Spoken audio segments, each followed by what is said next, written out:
akala mo talaga bato siya, pero coral siya. Pero yung pakiramdam ko kasi mukha akong isda sa ibabaw ng lupa. Maganda! Do you like the view?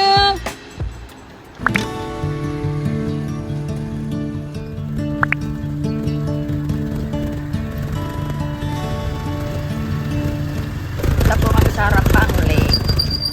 So, ayan. 3 AM pa lang. Sing na ako.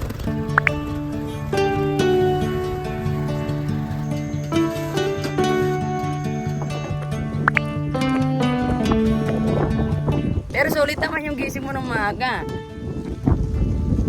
Makikita mo maganda agad yung view. Hello. Good morning, Philippines.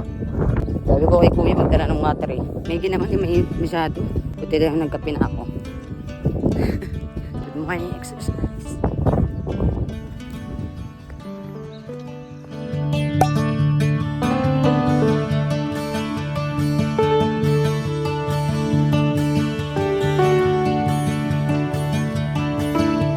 Tatlo na kami ngayon. Tatlo na sila. Ako na isa lang, tas dumalawa. Tas dumato si Kuya. Ganda rito. Yung ibig sabihin ng rapang is magkadikit-dikit po yan. So, ang local name is Miraparapa po sa amin. Mira para pa. Oh, ibig sabihin po niya is nagkadikit-dikit. Oh, mira para pa ibig sabihin. Kaya para siyang ano, daliri din. Pang lock formation. Formation! Actually guys, kaya kami nagpunta rito para makita yung sunrise. Kaso, galit sa akin yung araw. Kahapon pa, palabog.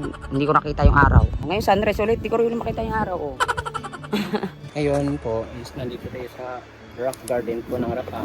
Rock garden. Ba't siya tinawag na rock garden? Kasi, Marami kasi mga ano, iba-iba kasing design ng bato dito. oo nga no.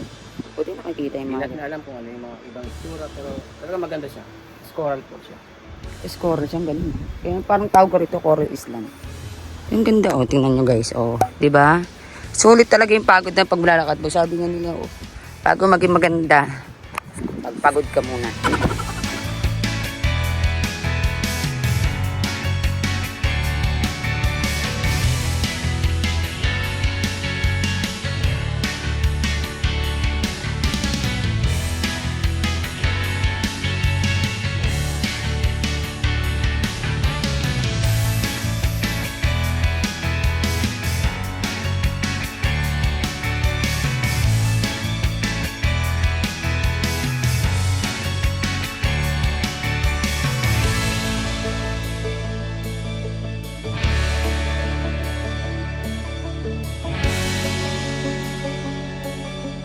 Guys, hiningal ako. Nandito ta sa Rapang Lake.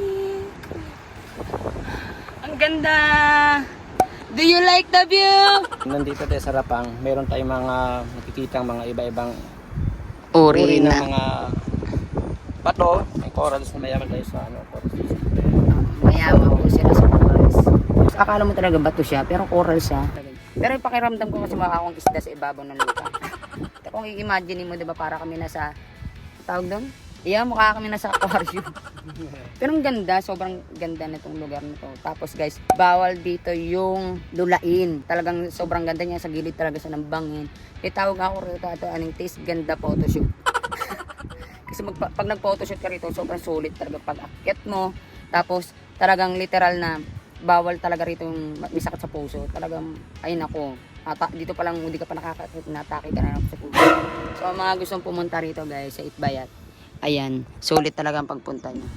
Ayan, punta lang kayo rito. Sulit talaga yung pag-tour nyo dito. At tutur pa kayo ni Kuya Orly.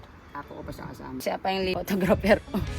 Paano sa dami ng pumupunta rito, kabisado niya lahat ng pinipicturean niya. Thank you. Kapag tinuturuan niya, di ba? Ang galing. Libre photographer ka po. Pero mas maganda kung pupunta ka rito. Isa lang o dalawa lang kayo.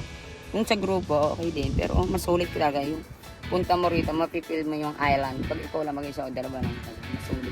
Kumpara sa grupo. Pero kung sa mga gusto mag-grupo, mas maganda rin. Pero iba pa rin yung mas, talagang kung gusto mo talaga ng unwind. Tara na, ano pa ginagawa mo? Tara mo, sabi mo kuya, tara na. Oh, yeah.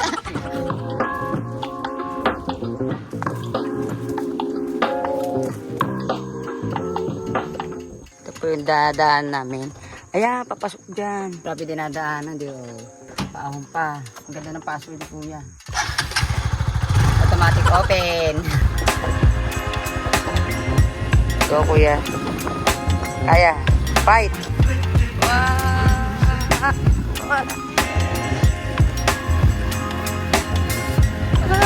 Gi, kuya, kaya mo yan. Kuya! Ang hirap paghapon lang may gulong. Maagang exercise. Buti hindi matuti. Magkakabuti pa ako mula sa oras. Tingnan ko rin. Pabulin ko sana, di kaya.